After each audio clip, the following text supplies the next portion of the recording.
Hello students, हम discuss कर रहे थे units and measurements. Now next topic is dimensions of a physical quantity. The 7 fundamental और base quantities chosen in SI are told 7 dimensions of the physical world. मतलब physical world में हम इन्हीं 7 dimensions को लेकर ही सारी चीज़ें डिफाइन करते हैं. They are denoted with the square brackets. जैसे अगर हमने लेंथ को लिखना है तो हम क्या लिखेंगे, कैपिटल एल, और साथ में क्या लगा देंगे, square bracket. With in the square bracket हमने क्या लिखना है, एल लिखना है. क्लियर. फिर मास को लिखना है तो capital M within the square brackets. Time को लिखना है capital T within the square brackets. Electric current की जो यूनिट थी वो थी एम्पियर और उसका सिंबल था कैपिटल ए. तो इलेक्ट्रिक करंट या अगर हमने डायमेंशन फॉर्म में लिखना है तो हम लिखेंगे capital A within the square brackets. Temperature के लिए capital K within the square bracket. Luminous intensity by c d within the square brackets. Amount of matter mole within the square brackets. Dimensions होते क्या हैं. The dimensions of a physical quantity are the powers or exponents to which the units of base quantities are raised to represent a derived unit of that quantity. वो powers dimensions क्या होते हैं of a physical quantities, वो powers या exponents जिनको हम जितनी powers को हम रेज करते हैं to which the units of base quantities are raised to represent a derived unit of that quantity. जैसे वॉल्यूम है, वॉल्यूम में हमारे पास 3 चीज़ें आती हैं. क्या क्या, लेंथ, ब्रेड्थ एंड हाइट. अब लेंथ को अगर हमने डायमेंशन फॉर्म में लिखना है तो भी हम एल लिखेंगे, ब्रेड्थ के लिए भी एल, हाइट के लिए भी एल. तो ये क्या बन गया, एल क्यूब. तो डायमेंशन इससे क्या आ जाएंगे, 3 डायमेंशंस आ जाएंगे in length. 3 dimensions in length.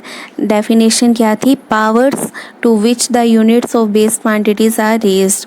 तो पावर कितनी आ रही है, 3. तो 3 डायमेंशन इन लेंथ, क्योंकि बेस क्वांटिटी क्या है यहाँ पर, लेंथ है. ठीक है. तो वॉल्यूम को हम कैसे लिख सकते हैं, m0 l3 t0 with in the square bracket. जब भी हमने कोई भी क्वांटिटी का डायमेंशनल फॉर्मूला लिखना है तो वहाँ पर आपने 3 चीज़ें ज़रूर लिखनी है, m l एंड t. अगर उनकी पावर 0 भी हो रही है तो भी लिखना है. ठीक है. वेलोसिटी, नेक्स्ट है velocity.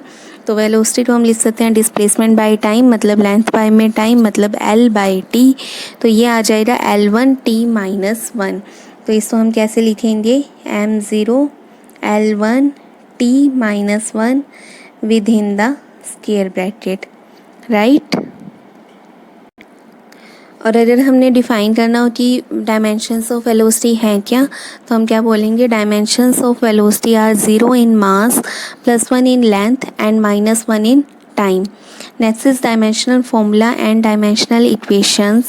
Dimensional formula, expression which shows how and which of the base quantities represent a physical quantity is called dimensional formula. जैसे हम यहाँ पे निकाल रहे थे, ये dimensional formula ही था कि मतलब ये डिपेंडेंसी बताती है कैसे बेस क्वांटिटीज़, कैसे मतलब कोई मतलब जो फिज़िकल क्वांटिटीज़ है वो बेस क्वांटिटीज़ मतलब एम एल टी ए के मोल सी डी, इन पर कैसे डिपेंड कर रही है. तो ये क्या आ जाएगा उसका डायमेंशनल फॉर्मूला. जैसे अगर हम वेलोसिटी की बात करें तो वो कैसे डिपेंड कर रही थी बेस क्वांटिटीज़ पर, by the 1 in length and -1 in time. तो वो क्या था, m0 l1 t माइनस 1. फिर है डायमेंशनल इक्वेशन. इक्वेशन मतलब इक्वालिटी का साइन आएगा. When physical quantity is equated to its dimensional formula, what we obtain, जो हमें ऑप्टेन होता है उसको हम क्या बोलेंगे, dimensional equation of the physical quantity. जैसे अब हमने इक्वालिटी का साइन लगाना है और दोनों साइड ही क्या लिखना है, डायमेंशन लिखना है. जैसे v लिख दिया यहाँ पर और इधर क्या लिख दिया, m0 l1 t माइनस 1. तो ये क्या आ जाएगी, डायमेंशनल इक्वेशन आ जाएगी. फिर है 4 टाइप्स ऑफ क्वांटिटीज़. डायमेंशन के बेसिस पे हमारे पास 4 टाइप्स ऑफ क्वांटिटीज़ होती हैं. फर्स्ट है dimensional constant. Constants but possess dimensions, मतलब ये कांस्टेंट भी होते हैं बट इनके डायमेंशन भी होते हैं.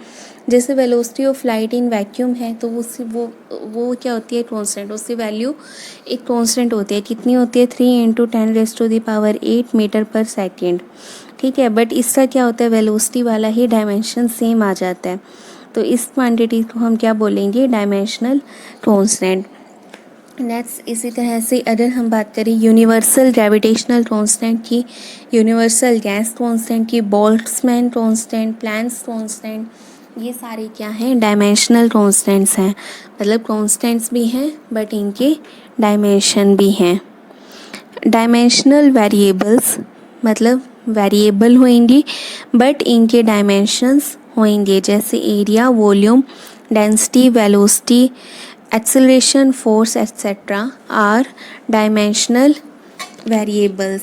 थर्ड इज डायमेंशनलेस कांस्टेंट, मतलब कांस्टेंट जिनके डायमेंशन नहीं होते, which do not possess dimensions, जैसे 1 2 3 4 पाई ई, ये सारे क्या आ जाएंगे, डायमेंशनलेस कांस्टेंट।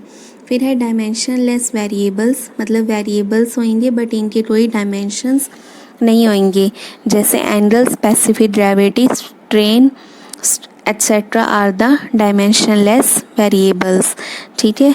स्ट्रेन के बारे में आप 7th यूनिट में पढ़ोगे। स्पेसिफिक ग्रेविटी क्या होती है आपके पास, स्पेसिफिक डेंसिटी को ही बोलते हैं, density of the substance by density of water at 4 degree Celsius, उसको हम क्या बोलते हैं, specific gravity. Angle arc upon radius, ठीक है। तो ये सारे क्या होते हैं, dimensionless variables. Now we have some dimensional formulas. First है हमारे पास जैसे वेलोसिटी, तो वेलोसिटी क्या होती है, डिस्प्लेसमेंट अपॉन टाइम। ऐसे यूनिट क्या हो जाएगी, डिस्प्लेसमेंट की मीटर, टाइम की सेकंड, तो ऐसे यूनिट हो जाएगी मीटर पर second. And what will be the dimensional formula, distance के लिए हो जाएगा L और टाइम के लिए आ जाएगा T, तो ये बन जाएगा LT-1। Now next is acceleration. Acceleration होता है वेलोसिटी अपॉन टाइम, तो ऐसे यूनिट हो जाएगी metre per second square. And dimensional formula क्या आ जाएगा, वेलोसिटी का था LT-1 अपॉन 80 और है, तो ये बन जाएगा LT-2। Third is force. Force का फॉर्मूला होता है मास इंटू एक्सेलरेशन। मास के लिए आ जाएगा m, एक्सेलरेशन के लिए LT-2, तो फोर्स का बन जाएगा MLT-2। ऐसे यूनिट भी ऐसे ही निकाल लो, मास के लिए किलोग्राम, एक्सेलरेशन के लिए मीटर पर सेकेंड स्क्वायर, तो kilogram metre per second square. इसको हम न्यूटन भी बोलते हैं, जिसको कैपिटल N से डिनोट करते हैं। फिर है वर्क डन। वर्क का फॉर्मूला होता है फोर्स इंटू डिस्प्लेसमेंट। फोर्स का MLT-2, डिस्प्लेसमेंट के लिए L, तो ये बन जाएगा ML²T-2। एनर्जी और वर्क जो होते हैं वो इक्विवेलेंट होते हैं, तो एनर्जी का भी सेम आ जाएगा। Then torque. टॉर्क होती है जो फोर्स लेते हैं इन रोटेशनल मोशन, जैसे डोर के ऊपर अगर आप फोर्स लगा रहे हो या हैंडल से, ये उसका फिक्स पार्ट है, तो ये क्या हो जाएगी, यहाँ पर लगेगी टॉर्क। तो इसका फॉर्मूला क्या होता है, फोर्स जो आप अप्लाई कर रहे हो multiplied by this perpendicular distance, तो force multiplied by perpendicular distance is torque. तो फोर्स का MLT-2 इंटू डिस्टेंस के लिए L, तो ये बन जाएगा ML²T-2। फिर है पावर। पावर का फॉर्मूला वर्क अपॉन टाइम, तो वर्क का आपको पता ही है MLT-2 अपॉन टाइम कर दो, तो ये बन जाएगा ML²T-3। फिर है मोमेंटम। मास इंटू वेलोसिटी, मास के लिए M, वेलोसिटी के लिए LT-1। इम्पल्स होती है जो फोर्स लगती है for a very short time, तो ये आ जाएगा फोर्स इंटू टाइम, मतलब फोर्स का फॉर्मूला क्या था MLT-2, इसको T से मल्टीप्लाई कर दो, तो ये बन जाएगा आपके पास MLT-1। क्लियर। फिर है एंगल। एंगल क्या होता है, आर्क अपॉन रेडियस, इससे ऐसा यूनिट होती है रेडियन। आर्क अपॉन रेडियस दोनों लेंथ में आएंगी, तो ये बन जाएगा M0L0T0। फिर है स्ट्रेन। स्ट्रेन होता है डेल्टा L बाई में L, मतलब चेंज इन लेंथ बाई में original length, change in volume by में ओरिजिनल वॉल्यूम, ऐसे मतलब जनरल होता है change in configuration by original configuration. तो दोनों की यूनिट सेम होती है ऊपर नीचे, तो इसका भी आएगा m0 l0 t0। फिर है स्ट्रेस, स्ट्रेस होता है फोर्स बाय एरिया, तो ये बन जाएगा फोर्स का था mlt minus 2 upon L square, तो बन जाएगा ml minus 1 t minus 2। Then modulus of elasticity is equal to होता है स्ट्रेस बाय स्ट्रेन। स्ट्रेस का फॉर्मूला होता है फोर्स बाय एरिया, मतलब ml minus 1 t minus 2। Strain का कोई फॉर्मूला नहीं होता, तो मॉडुलस ऑफ इलास्टिसिटी का भी स्ट्रेस वाला ही फॉर्मूला आ जाएगा, क्या ml minus 1 t minus 2। Next is frequency, frequency is equal to 1 upon time period, तो ये हो जाएगा t minus 1। Then angular velocity, angle upon time, angle का कोई डायमेंशन नहीं होता, टाइम के लिए t, तो ये बन जाएगा t माइनस 1। फिर है moment of inertia, moment of inertia होता है mass into distance the square, तो मास इंटू डिस्टेंस स्क्वायर मतलब ml square. Surface tension, force per unit length इसका फॉर्मूला होता है, तो ये बन जाएगा फोर्स के लिए mlt माइनस 2 अपॉन l, मतलब ml0 t minus 2। Next is gravitational constant, जो फोर्स होती है ग्रेविटेशनल वो होती है g m1 m2 by are square. तो यहाँ से g की वैल्यू निकालो, क्या आ जाएगी f इंटू में distance square upon mass square. तो f के लिए आपके पास फॉर्मूला क्या आएगा, m l t minus 2, right. Distance के लिए साथ में l स्क्वायर अपॉन में आपके पास m का स्क्वायर, मास का स्क्वायर है, तो ये क्या बन जाएगा m minus 1 l cube t minus 2, right. Next is angular momentum, angular momentum होता है आपके पास linear momentum multiplied by distance, linear momentum multiplied by distance मतलब mvr, तो ये क्या आ जाएगा मास के लिए m, v के लिए L T minus 1 into R के लिए भी l, तो ये बन जाएगा m l square t minus 1।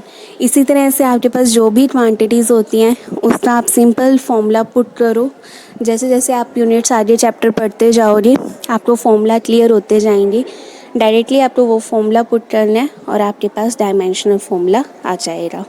Clear.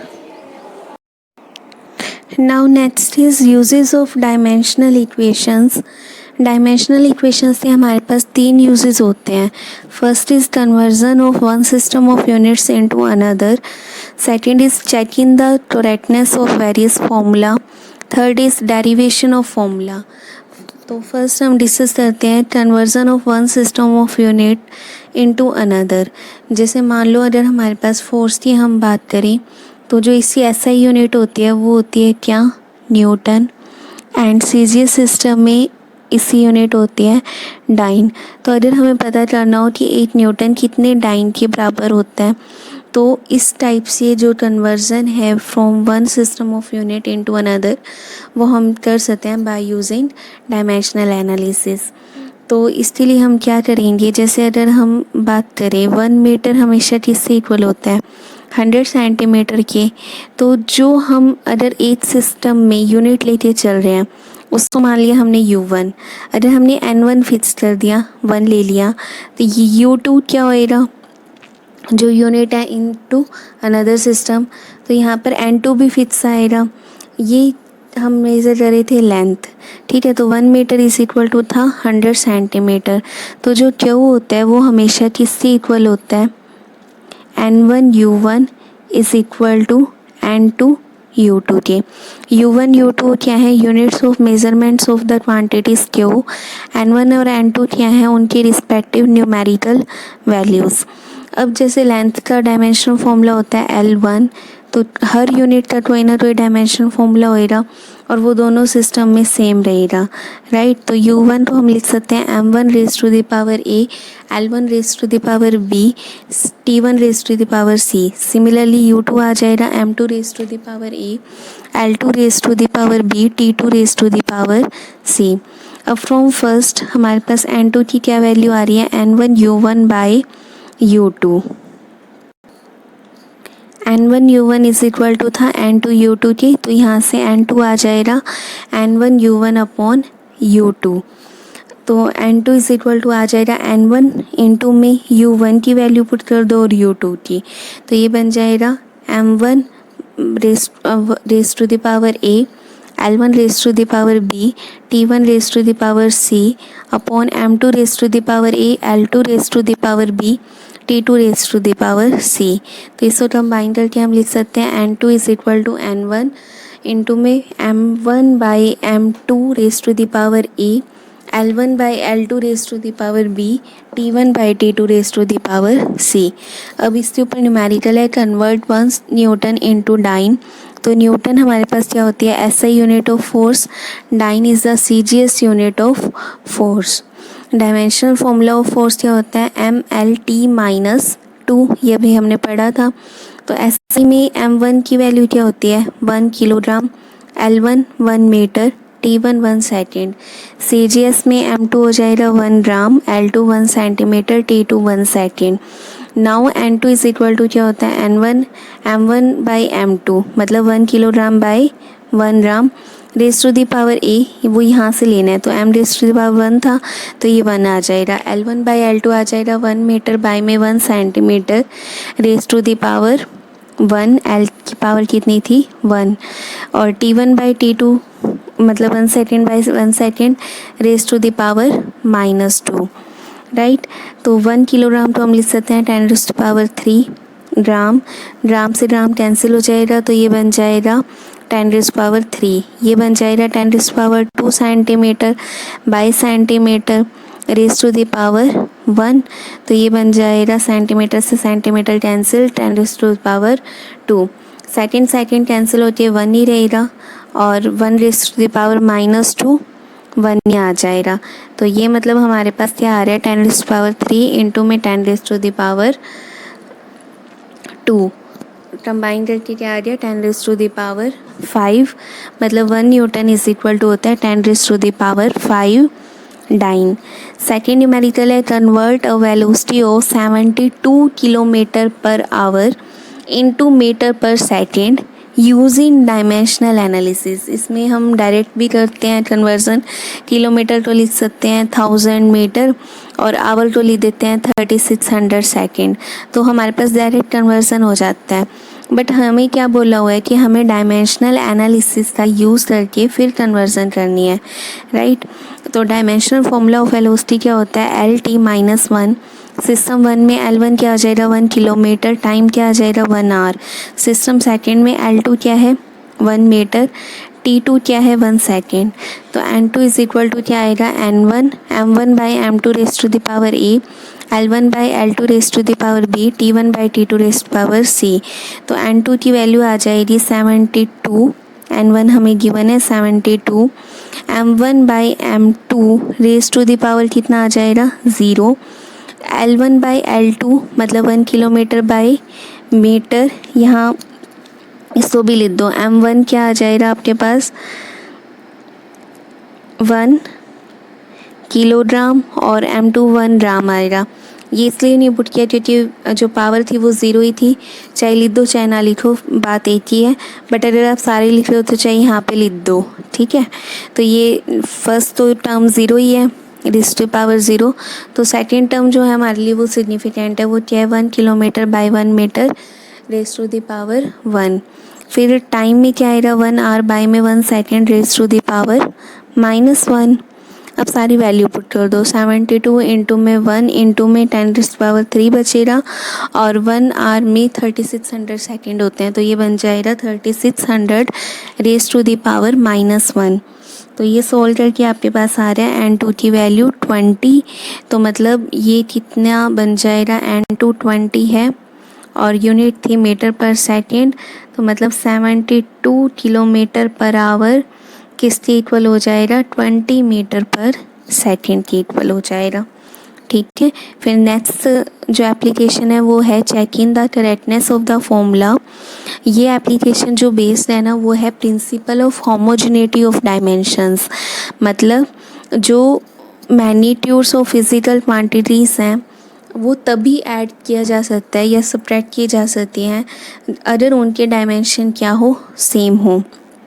हम कभी भी मास तो वेलोसिटी में ऐड नहीं कर सकते। अगर हमें मास की एडिशन करनी है तो हमें सेकंड भी मास ही लेना पड़ेगा। वेलोसिटी को ऐड या सब्ट्रैक्ट करना है तो हमें सेकंड क्वांटिटी भी क्या लेनी पड़ेगी, velocity. To check the correctness of the given relation we shall write the dimension of the quantities on both sides of the relation. और अगर ये principle of homogeneity of dimension obey हो जाता है तो हम बोलेंगे जो फॉर्मूला है वो करेक्ट है। जैसे इसमें न्यूमेरिकल दे रखे हैं, check the correctness of the formula v square minus u square is equal to 2as। ठीक है, तो हम LHS में डायमेंशन पुट करेंगे वी स्क्वायर, मतलब LT माइनस 1 का स्क्वायर हो जाएगा, तो ये आ जाएगा L2T minus 2। Right hand side में हमारे पास क्या है 2as, तो ये आ जाएगा LT minus 2 for acceleration, S मतलब डिस्टेंस मतलब L, तो ये भी बन रहा है L2T माइनस 2। तो left hand side right hand side के डायमेंशनली इक्वल आ गई, मतलब फॉर्मूला जो है वो क्या है, डायमेंशनली करेक्ट है। क्लियर। फिर थर्ड एप्लीकेशन है डेरिवेशन ऑफ द फॉर्मूला। अगर हमें फैक्टर्स पता हैं जिस पर भी कोई फिजिकल क्वांटिटी डिपेंड कर रही है तो हम डायमेंशनल एनालिसिस का यूज़ करके फॉर्मूला डिराइव कर सकते हैं। Using principal of homogeneity of dimensions हमें क्या करना होता है, इक्वेट करनी होती हैं powers of m, l and t on both sides of the dimensional equation. तो जो हमारे पास 3 इक्वेशंस आएंगी in terms of a, b, c, उनको सॉल्व करो, उनकी वैल्यूज़ अगेन पुट करो और आपके पास क्या आ जाएगा, फॉर्मूला आ जाएगा। जैसे इसका देखते हैं कैसे। तो फर्स्ट न्यूमेरिकल क्या दे रखे हैं, derive an expression for the time period t of a simple pendulum जो डिपेंड कर रहा है किस चीज़ पर, mass of the bob m, length of the pendulum l and acceleration due to gravity g। तो जो t है वो डिपेंड कर रहा है m, l, g पर। तो लेट कर लेते हैं m raise to the power a पर, l raise to the power b, g raise to the power c। a, b, c क्या हैं, डायमेंशंस हैं। तो जब हम प्रोपोर्शनैलिटी का साइन हटाएंगे तो कांस्टेंट लगाना पड़ेगा। तो t इज इक्वल टू आ जाएगा k m raise to the power a, l raise to the power b, g raise to the power c। अब हम दोनों साइड क्या लिख देंगे, डायमेंशंस लिख देंगे। t का डायमेंशन क्या होगा, t raise to the power 1, तो जो लेफ़्ट साइड है वो बन जाएगा m0 l0 t raise to the power 1, और राइट साइड में क्या आएगा k, फिर m का क्या आएगा m raise to the power a, l का l raise to the power b, g acceleration है, एक्सेलरेशन ड्यू टू ग्रेविटी, तो ये आएगा LT minus 2 raise to the power c। तो ये बन जाएगा T1 is equal to k m raise to power a, l raise to power b और यहाँ से c, b प्लस c और t raise to the power minus 2c। अब दोनों साइड पावर्स इक्वेट करवा दो। तो a इज इक्वल टू क्या आ जाएगा, m की पावर यहाँ पर 0 थी और यहाँ पर a है, तो a की आ जाएगी वैल्यू 0, b प्लस c की सिमिलरली क्या आ जाएगी 0, और minus 2c is equal to आ जाएगा 1। तो c की वैल्यू यहाँ से आ गई -1/2, इसको यहाँ पुट कर दो, तो b is equal to minus c है, तो b की वैल्यू आ जाएगी +1/2। अगेन इक्वेशन में पुट कर दो, तो t इज इक्वल टू आ जाएगा k, m की पावर 0 बन गई, l की power 1/2, g raise to the power -1/2, तो t इज इक्वल टू आ जाएगा k √L/g। Using experiments and other methods हमें पता चलता है जो k है वो 2π के इक्वल है। तो जो t का फॉर्मूला आता है सिंपल पेंडुलम के लिए वो क्या आता है, 2π√L/g। क्लियर। फिर limitations of dimensional analysis. There are no limitations in the method of dimensions in the conversion of one system of units into another and in checking the accuracy, but in the derivation of formula there is a limitation.